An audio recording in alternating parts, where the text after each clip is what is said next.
Hello and welcome back to Mind to Soul, where your thought will meet transformation. I'm happy to have you back here.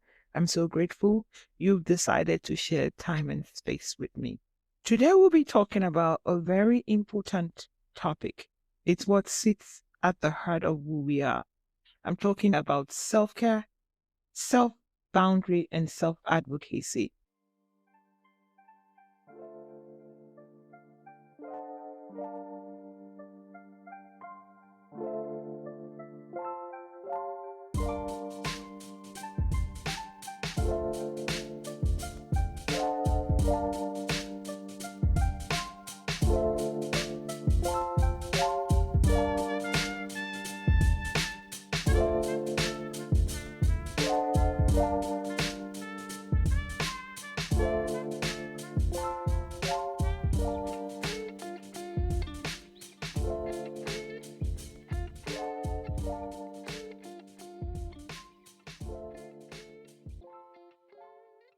AC. Welcome back. Podcast is going to be divided into three different sessions. I will start with self-care, and then the next two sessions we'll talk about self-boundary and self-advocacy. We'll be exploring something that sits at the core of every healthy, grounded, and fulfilled human being, the power of self. Specifically, self-care, self-boundary, and self-advocacy. These three are like the leg of a tripod. When one is missing, our inner balance wobbles. But when all three are in harmony, we move throughout life with strength, peace, and purpose. This session, we will dive into self-care. We will go deep into self-care, why it's important, the meaning of self-care, and the things that prevent us from doing self-care. I hope you're ready to challenge yourself, how you handle yourself, how you do boundaries with yourself, how you care for yourself, and ultimately how you advocate for yourself. Before we dive in deeper, I want to share a thought I want you to carry throughout this podcast session today. I want you to reflect on the statement, caring for myself is not indulgence. It is how I rise. Caring for self is not indulgence. It is how I rise. These words remind us that self-care is not optional. It is an essential act of self-respect, growth, and inner strength. Self-care is more than bubble baths. Psychologically, self-care is the practice of honoring our mind and emotion. It's checking in with ourselves, noticing stress, fatigue, or most especially our negative self-talk, and responding with kindness rather than judgment. Think of your mind as a garden. Neglecting it leads to overgrowth of worry, anxiety, or resentment. But intentional care, rest, and mindful choices allows it to flourish. The truth of the matter is, self-care is not only when we take ourselves to the mall and shop. Self-care is how we tender to the thoughts in our mind. Self-care is how we let those thoughts run our whole entire operation of self. Self-care is allowing ourselves manage those external variables that can affect our internal peace. Self-care is also physically tendering to ourselves, our body, because when you tender to your mind and you tender to your body and you tender to that spiritual need that we all seek, then we are tender to the whole concept of our existence. This shows that self-care is both psychological and transformative. It shifts how we experience our daily lives, gives us space to breathe, to grow, and to thrive. A lot of times when I ask people, how do you self-care? The first thing I always get is, I go for a massage. It's beautiful. I love going for a massage. As a matter of fact, I just did one a few days ago, and it was one of the wonderful gifts I was gifted actually that week. It was relaxing. But you know what I found out? As soon as the massage was done, I realized how re-exposed I was to those things that actually triple my stress. I realized how re-exposed I was to those thought processes that actually increase my fatigue, my mental exhaustion. that also leads to my physical exertion. And that's why it's time to talk about it.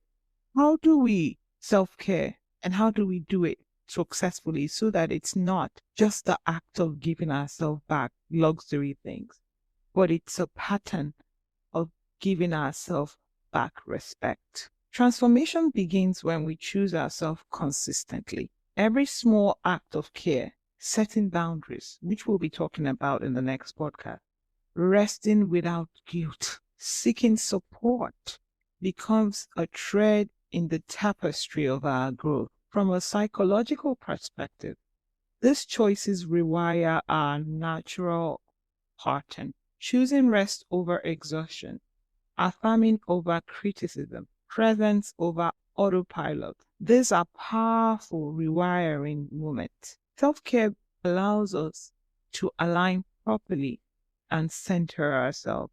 It's the practice of listening to our intuition and honoring our soul needs. Transformation is not about perfectionism.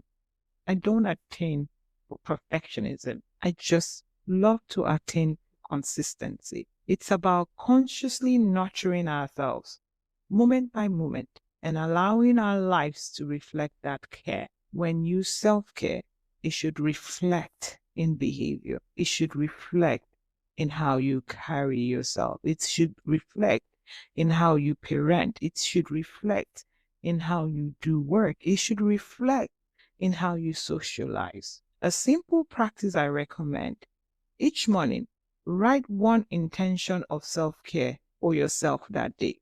It could be as small as drinking water throughout our day. You'll be shocked how we go through our day, we don't drink water. You'll be shocked how we don't take frequent breaks. You'll be shocked how we go through our day and we're just so routine that we don't think about ourselves. About it could be as little as pausing before every meeting or taking a few deep breaths before responding to text messages. Someone said to me before, and sometimes I start my day and I don't even remember to eat. I don't eat until almost when it's the end of day.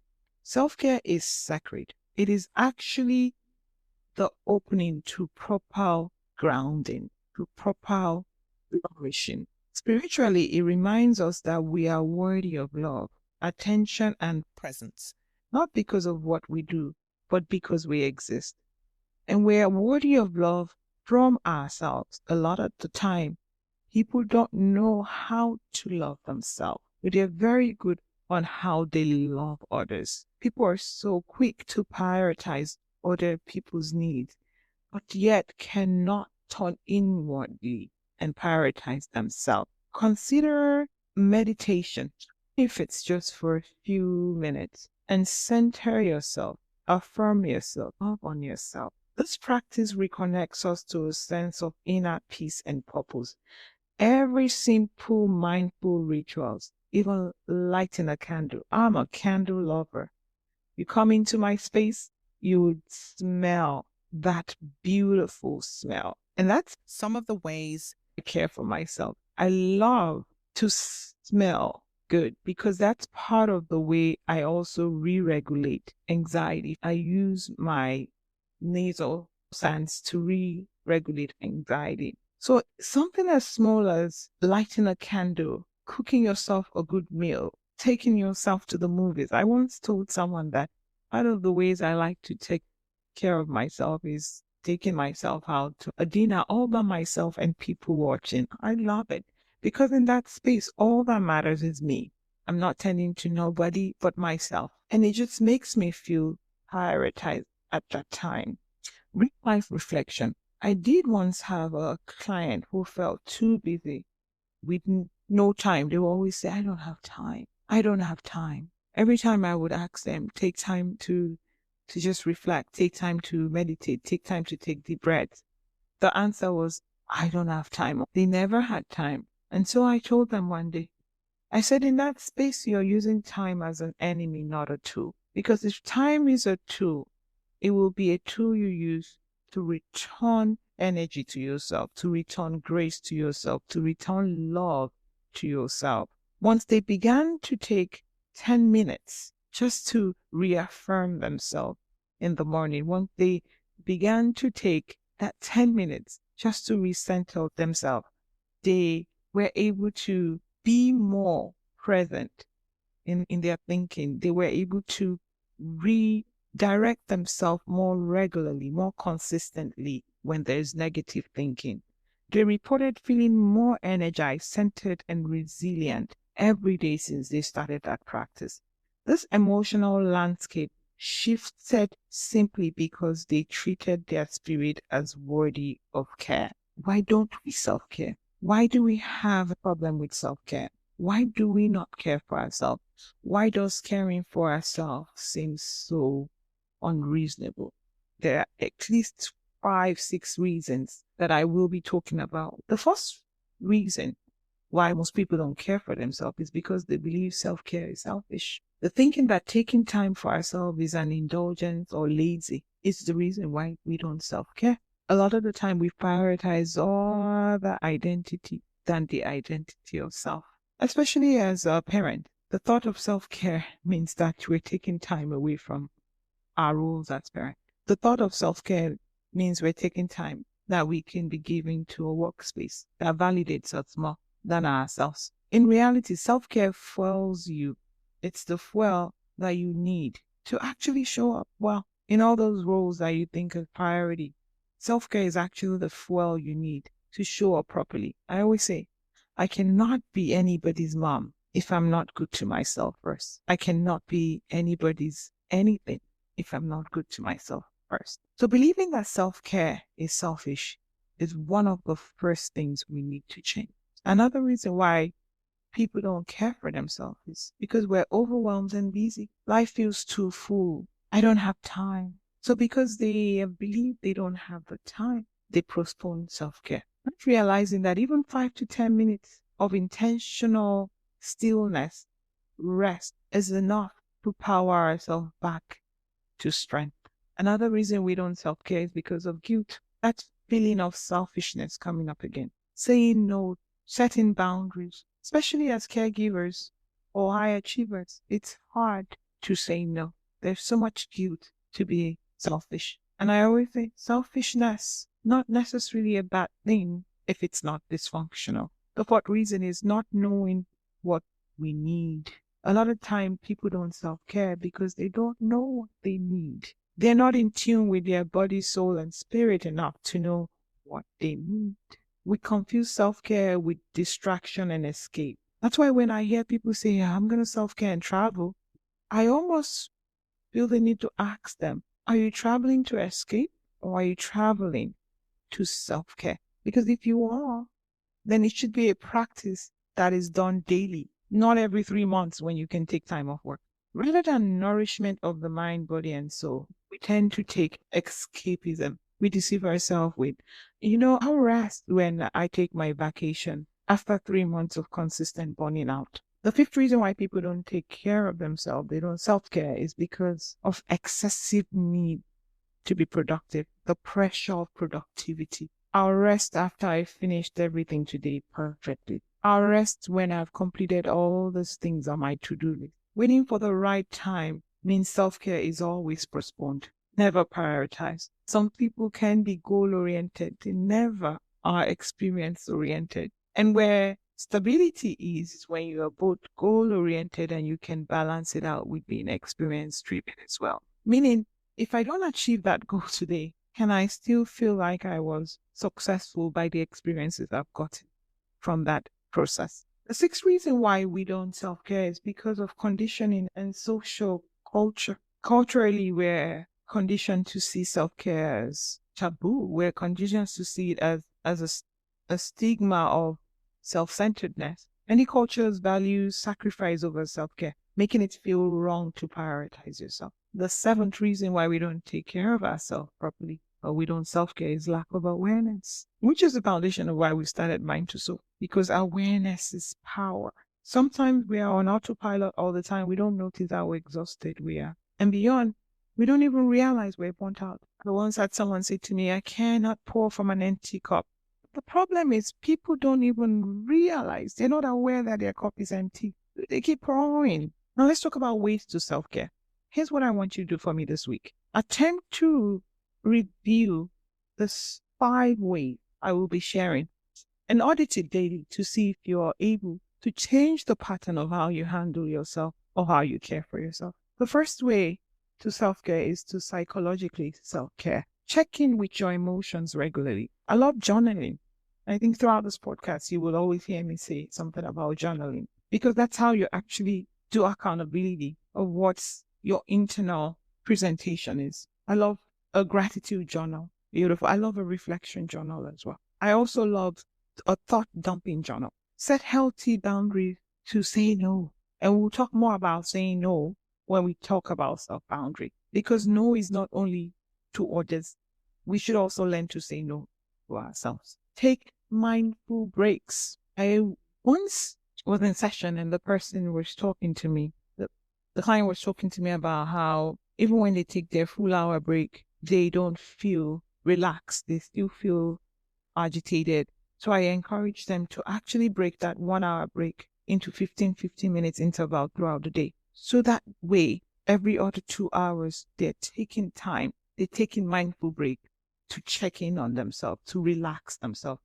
And they told me that was very useful. So I'm encouraging you in the next few weeks to take mindful breaks from task, from screen. A lot of us work in front of the computer. Take mindful breaks throughout the day. I always say, by the second, third hour, the brain is already needing a break. So take the break, even if it's for 10 minutes. The second way I want you to take care of yourself this week is to take care of yourself transformationally. What do I mean by that?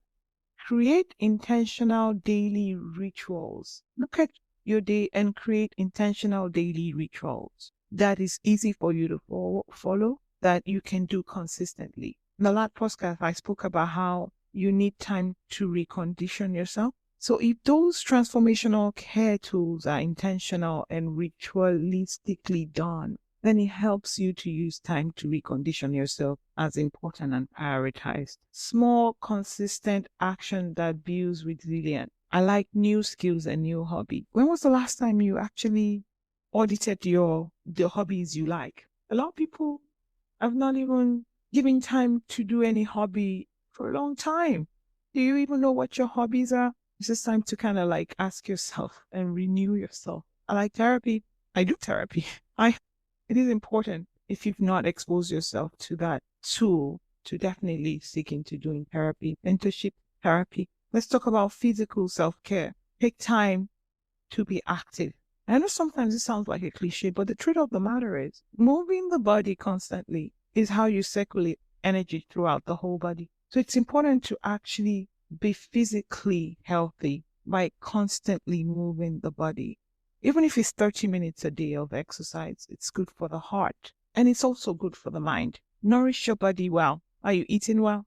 Are you hydrating well? Are you eating the right food?